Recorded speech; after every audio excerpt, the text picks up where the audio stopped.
Hello? Computer's going to run slow. There we go. All right, section 3. We're testing and estimating a single variance or standard deviation variance. This goes way, way, way back when we learned about, when we first learned about standard deviation, and the standard deviation is the square root of the variance. So we're going to test a single variance, and you're going to find that section 4 talks about testing two variances. So we're going to set up a test for a single variance, and we've tested just like we've done before many times. You can see that the variance is, the symbol for that is the lowercase sigma squared, because sigma itself is the standard deviation, so variance is the standard deviation being squared. And we're going to compute the sample chi-squared statistic. We're going to use that chi-squared distribution to estimate the p-value, conclude the test, and compute confidence intervals for the variance and for the standard deviation. Since the standard deviation is just the square root of the variance, once we have that interval, we take the square roots of those values for the interval, and there you go. Okay? So we're testing the variance. So when we see that sigma squared, I'm just going to call it variance, testing the variance. Many problems arise that require us to make decisions about variability. In this section, we're going to study two kinds of problems. We will test the hypotheses about the variance, or the standard deviation, since they're pretty much one and the same. We're going to test the hypothesis about the variance of a population, and we're going to find the confidence interval for the variance of that population. It is customary to talk about variance instead of standard deviation because our techniques employ the sample variance rather than the standard deviation. Of course, the standard deviation is just the square root of the variance. So any discussion about variance is easily converted to similar discussion about standard deviation. And let us consider an example in which we might wish to test a hypothesis about the variance. Almost everyone has had to wait in line, and this goes right back to the market, how I'm going to own a grocery store. In a grocery store, a bank, a post office, or a registration center, there are usually several checkouts or service areas, as they'll call them, so that many checkout lanes. Frequently, each service area has its own independent line. You go into a store like Walmart. Walmart's got 27 lanes, 27 checkouts. Only 4 are open at a time.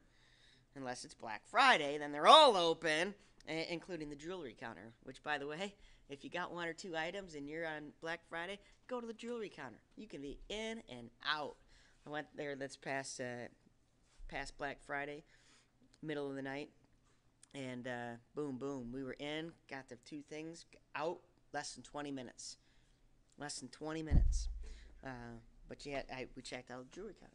So this is going to talk about how these places like Walmart got all these lines, and what you do is you're shopping, and you're trying to find, okay, where's the shortest one? Which one's going to be the fastest? And so you're checking out not only the size of the line, but you're also checking out how old is the cashier. Are they fast? Oh, don't want to go to that one. That one's slow. When I worked in the grocery store, there was this woman. She worked, her name was Edna. Right? Edna and Barb. Yeah, Barb was the not so nice one. Edna was this old woman. She was 82, and she still would check out. Now, we, at the grocery store, we did not have the little beep beep scanners. You had just the regular old cash register, and everything had a price tag, and you just read it off the price tag, typed it in. And so, yeah, 82-year-old Edna. Boom, boom, boom. Boom, boom, boom. Not real fast. Okay, so that's one of the things you check out. So what they're going to do is they're going to take a look at an example of what's the difference between if we had single independent lines, where you had to kind of pick the line like they do at Walmart, or if they just had one line that formed and then they just take the next open cashier, kind of like TJ Maxx. Been to TJ Maxx or Marshall's? You stand in line, and then the computer talks to you. Next person at register 4, whatever. They have a single line, and as soon as the next one opens, then you kind of move along, okay? So, however, many businesses and government offices are adopting a single line procedure. In a single line procedure, there's only one waiting line for everyone. As any service area or any register becomes available, the next person in line gets served. The old independent lines procedure has a line at each service center, each checkout, and an incoming customer simply picks the shortest one and hopes that it's going to move quickly. In either procedure, the number of clerks and the rate at which they work is going to be the same. So whether you have the single line procedure like at TJ Maxx and Marshall's, or if you have the independent lines like Walmart, how fast the cashiers work isn't changing. So Edna at 82 is going to work the same pace no matter how the line is formed. Okay? What is the advantage of the single line procedure? The difference is in the attitudes of the people who wait in the line. A lengthy waiting line will be more acceptable even though the average waiting time is the same if the variability of waiting times is smaller. You know, sometimes you get into a line and you're standing there and it just seems to take incredibly long. And then sometimes you get into a line and it's like choo choo choo. You know, and it depends. Depends on which line you picked, how fast that person is working. It could be that you've gone through that person's line and some days they're fast, sometimes they're slow. Just depends. So that variability is what we're going to be testing. Okay? When the variability is small, the inconvenience of waiting, although it might not be reduced, does become more predictable. If you know that every time you go to that line, that it's about the same amount of time that you have to wait, you can handle that. But if sometimes it's quick and sometimes it's slow, you get frustrated. So if the variability is high, people get frustrated. But if it's about the same, even though the waiting time might not be any different, if the variability is about the same, then this means that impatience is reduced and people are happier. To test the hypothesis that variable is less in a single line process, we will use the chi-squared distribution. So we're going to find this, the chi-squared value such that the area to the right of chi-squared is 0.05 when the degrees of freedom is 10. Since the area to the right of chi-squared is going to be 0.05, we look in the right tail, and obviously there's a whole part that's missing here. So what they've done is they started to do this problem, but then they were missing part of it. But you've got chi-squared is to be 0.05. We look at the right tail area to find that. You look under the degrees of freedom column, and let's do this. Let's go to the appendix and make sure that we know how to find this chi-squared value. Oops, that's not what I wanted. Okay, so find the chi-squared distribution.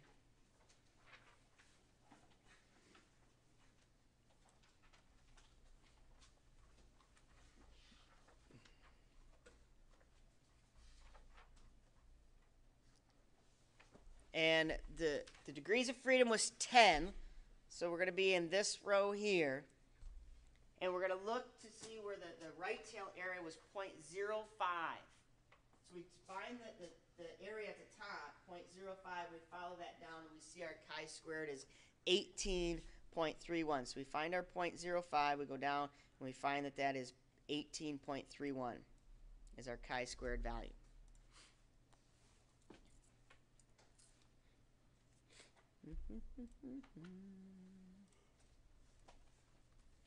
And that chart, that chi-square distribution, gives you the area from that point to the right. To the right.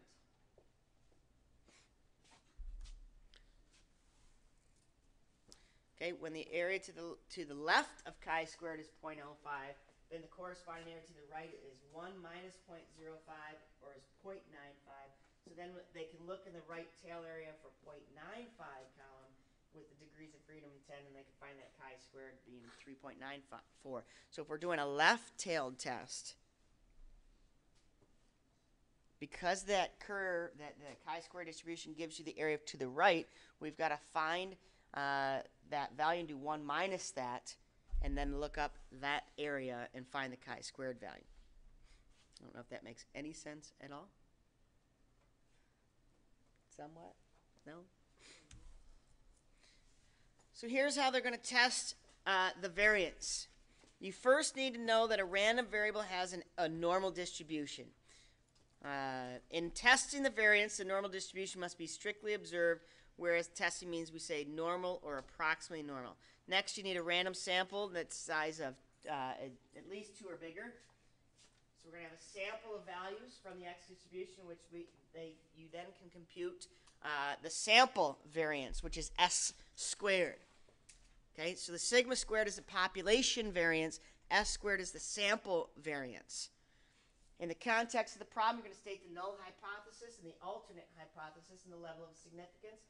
You're going to use the value of the population variance and the sample variance to find your sample test statistic with that formula.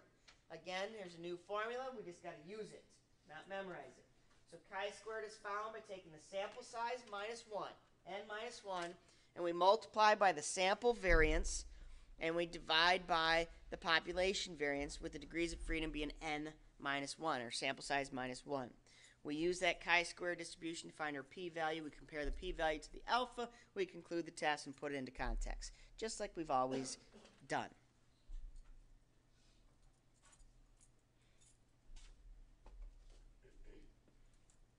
Okay, confidence intervals. This is the second part of this. Sometimes it is important to have a confidence interval for the variance or the standard deviation. Let us look at another example. Mr. Wilson is a truck farmer in California who makes his living on a large single vegetable crop of green beans. Because modern machinery is being used, the entire crop must be harvested at the same time. Therefore, it's important to plant a variety of green beans that are going to mature all at once. They're all going to be ready to be picked all at the same time. This means that Mr. Wilson wants a small standard deviation, meaning maturing times of individual plants. So you can't have some plants are going to mature, this month. Some of them will mature next month because they've got to harvest them all at the same time. So you need them all to be ripe, ready to go. A seed company is trying to develop a new variety of green bean with a small standard deviation of maturing times. To test the new variety, Mr. Wilson planted 30 of the new seeds and carefully observed the number of days required for each plant to arrive at the peak of maturity. The maturing times for these plants had a sample standard deviation of 3.4. So we have an S of 3.4. We have 30. So that's our value of n. We have a 95% confidence interval. How can we find a 95% confidence interval for the population standard deviation of maturing times for this variety of green bean? The answer to this question is based on the following procedure. How to find a confidence interval for the population variance and the standard deviation.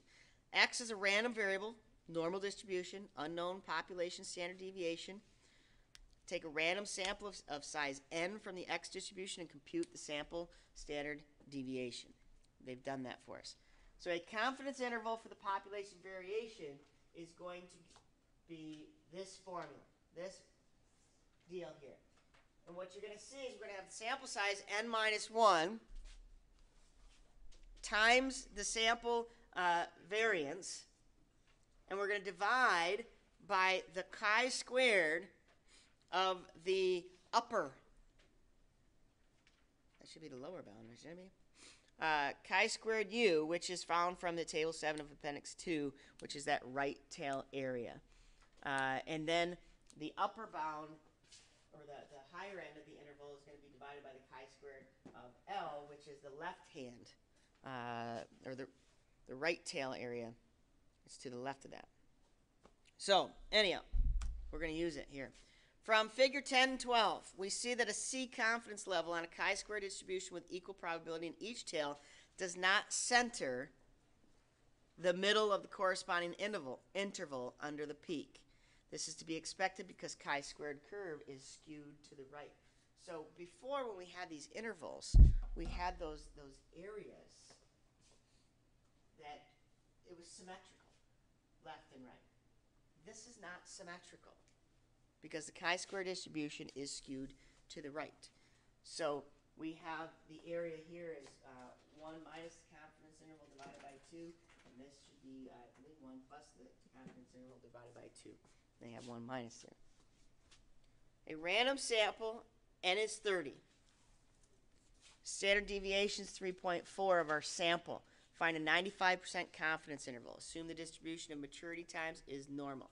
So to find the confidence level, we use the following values. Okay, degrees of freedom is 29 because it's one less than our sample size. So to find the value of chi-squared u, we use table 7 of appendix 2 with the degrees of freedom 29 and a right tail area 1 minus the 0.95 divided by 2. So we use the right tail area of 0.025. So like we just looked up in the appendix, we're going to have degrees of freedom be 29. We find 0.025 at the top of the page. And we find where those two intersect. We have a chi-squared u of 45.72. To find the value of chi-squared L, we use the table 7 with the right tail area of 1 plus the confidence level, 1 plus 0.95 divided by 2, and we get 0.975. So then we take our degrees of freedom 29, we find 0.975, we find where that intersects, we get a chi-squared L of 16.05. So that's how we find those two values. You take 1 minus the c divided by 2, you take 1 plus the c, the confidence level divided by 2, and we use those to find our chi-squared values. So the formula then tells us that our desired 95% confidence interval for the variance is this. We plug in all of those values. We have n minus 1, 30 minus 1, times our standard deviation of our sample, our S value, 3.4 squared, which is the sample variance. We divide by chi-squared u, we divide by chi-squared L, and we get that interval for the population variance. Population variance is between 7.33 and 20.89. And then if we want to take that one step farther and have the interval for the population standard deviation, we just take the square root of that, and you get that interval. So then putting that into context of the green beans, it's saying that the variance is somewhere between 2.71 days and 4.57 days. Yeah. You guys are with it today, just as much as I am with it today. Okay? Actually, I'm going to stop right there.